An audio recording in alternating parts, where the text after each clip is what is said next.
When you went to Duntroon, it was a harsh place. It certainly has a public perception of being pretty scary. Yeah, and it was too then, yeah. I mean, in those days, Duntroon was a sort of a closed and monastic society. It was preparing officers in a traditional way with about 50 years of history for service in the army, an army which had been at war for a goodly part of its time. I loved everything about it, but I hated being in trouble. And why was I in trouble? Because I was chronically a little bit untidy, a little bit unpunctual, sometimes a little irreverent, a little bit rebellious.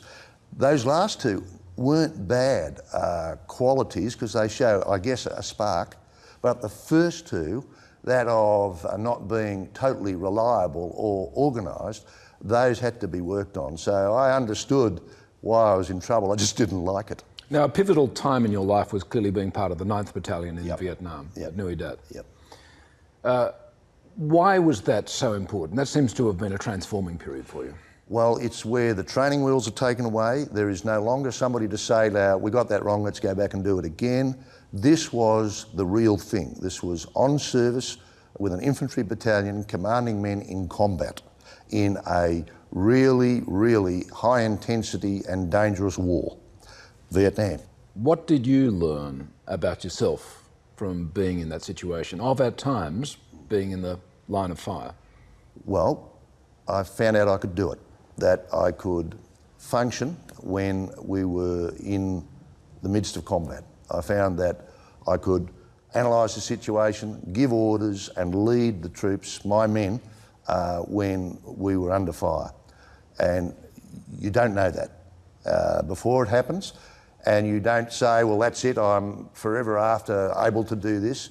You treat it as the gift that you needed to have to find out at that precise moment. There's a lot of adrenaline pumping, but people will tell you things slow down. You see things through the jungle, which if you were just gazing calmly before action erupted, you wouldn't have noticed.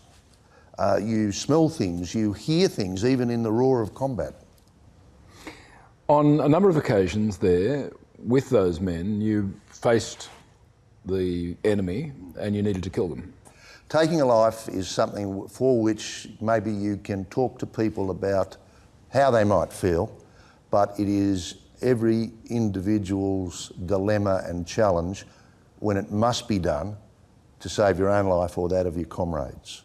I think one of the great moments is when you look upon a fallen enemy, dead or badly wounded, and if your feeling is one of some level of regret, that is, if you like, a token of the respect in which you hold human life and what they were doing just a few moments before. All their hopes and aspirations have become naught.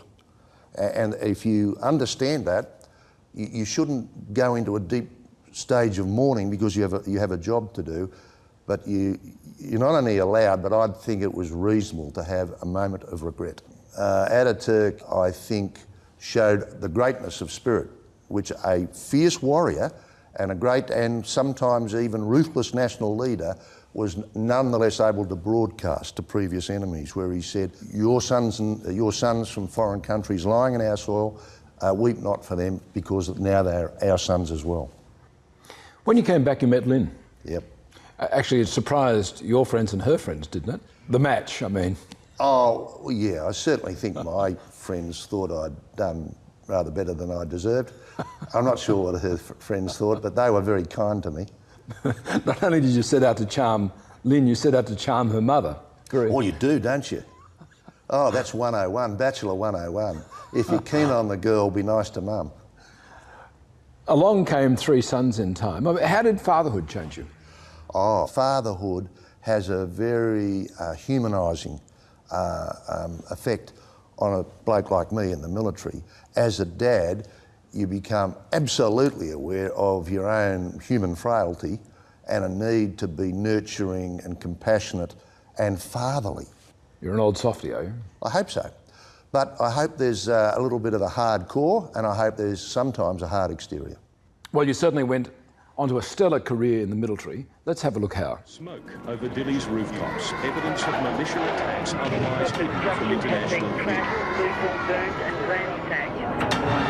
Well, looking back, I've had over 40 years in the military, from being a young cadet through to being Chief of the Defence Force, but there's no doubt that what most people would remember me for is my time commanding the force in East Timor. In 1999, when Australia led a major international operation in East Timor, I was commander of Interfet, the force put in place. Interfet troops attended, started to search these folks, and came up with some hand grenades, edged weapons, and one very small calibre rifle. So many high points in such an operation, but the thing I was most proud of is that when we finished, we were cheered by the people, and they thought we'd done well by them. Viva Zanana Guzmão! Viva José Ramos Horta!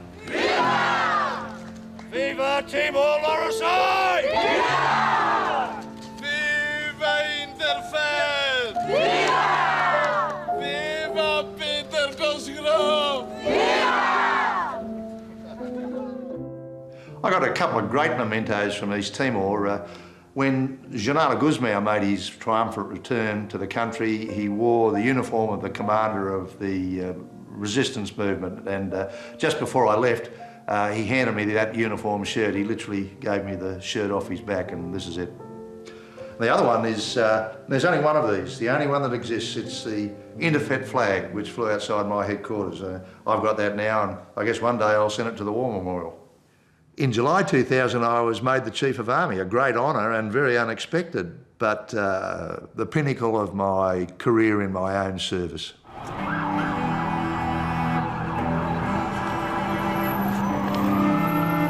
I suppose the outstanding thing that occurred when I was Chief of Army were the 9/11 attacks in the United States. That really knocked us for six, but we had to get back up and adjust for that immediately. And that dominated the rest of my time as Chief of Army. I would like to congratulate Lieutenant General Cosgrove. He will be promoted to the rank of General. The former commander of international forces in East Timor and former Australian of the Year will now add Chief of Defence to an impressive resume. I'm greatly honoured by my selection as Chief of the Defence Force. Taking over as CDF in the middle of 2002 meant that I inherited our operations in the War on Terror. Finally, to the ship's company and to all embarked troops, can I say God bless you. I wish you a safe deployment, a successful mission and a speedy return. I remember when Bali occurred. That really created for us a new threshold of activity in the War on Terror. And things just seemed to accelerate because we found ourselves deploying troops to the Solomon Islands. We found Iraq on our doorstep. We found there were other terrorist actions that took place. All of these things were enormous challenges for the Defence Force.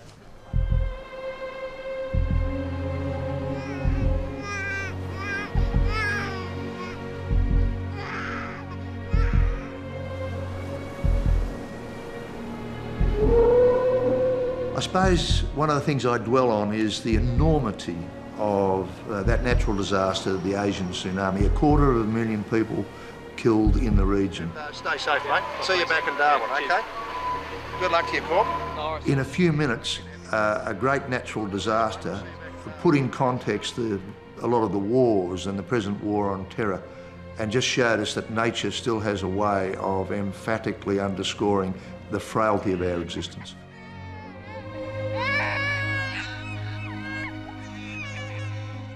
Well, there are many parts to that story, but let's start with East Timor. It must be both a challenge but also an honour to be there at the birth of the nation. That's right, and that's always been something I've been most conscious of. There were so many good commanders around, but I happened to be in the right place at the right time, and it was an honour. Tell us about the challenge that it was. Well, there was the obvious security challenge that there were evil people operating against their countrymen, and they were ranging free, and we had to get them under control and protect the people. We had to get people back. We had to allow the UN in, and we had to make sure that speedy aid was delivered to people who were without homes and without a job and without food. That remarkable footage back there of Viva Timor-Leste, Viva Shanana Gusmao. I mean, there's a certain love there that you're showing. Oh, well, there should have been too, because I felt that the whole force, not least our Aussies, had this affection for the people of East Timor. And you're always, if you like, playing for your country. And this was shot on the jetty as I was about to leave. And if you like, my last public words were to say to their beloved leader, you know, long live. And to this country we'd had so much affection for, long live. How smart do you need to be Chief of the Defence Force in the modern world? Pretty smart. You are dealing at the very highest level of government. So you're walking in and out of the Prime Minister's office, you're dealing with Cabinet Ministers, you're dealing with not just the social pages reporters, but the gallery. You're dealing with deeply experienced political and defence correspondents. You have the whole of the Australian population judging every word. When you retired, you really marked that occasion by a very symbolic and quite private act. Yeah.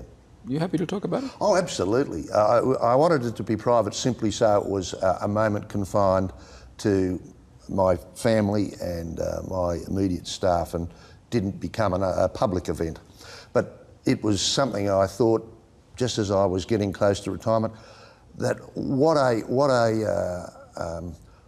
a proud duty it would be to go and present yourself symbolically at the foot of the resting place for all of those men and women who, having served Australia, have passed on. And that was at the foot of the tomb of the unknown soldier in the War Memorial in Canberra, and to basically pay respects. And I was going to have some words I might utter internally, think, if you like. I stood at the foot of the tomb and I placed a wreath and then stood back and gave a salute, which is traditional. And then the only words that occurred to me at that moment, and I just sort of thought them, was, I did my best, mate. I just thought what I really meant after 40 years. What more can you do? Do your best.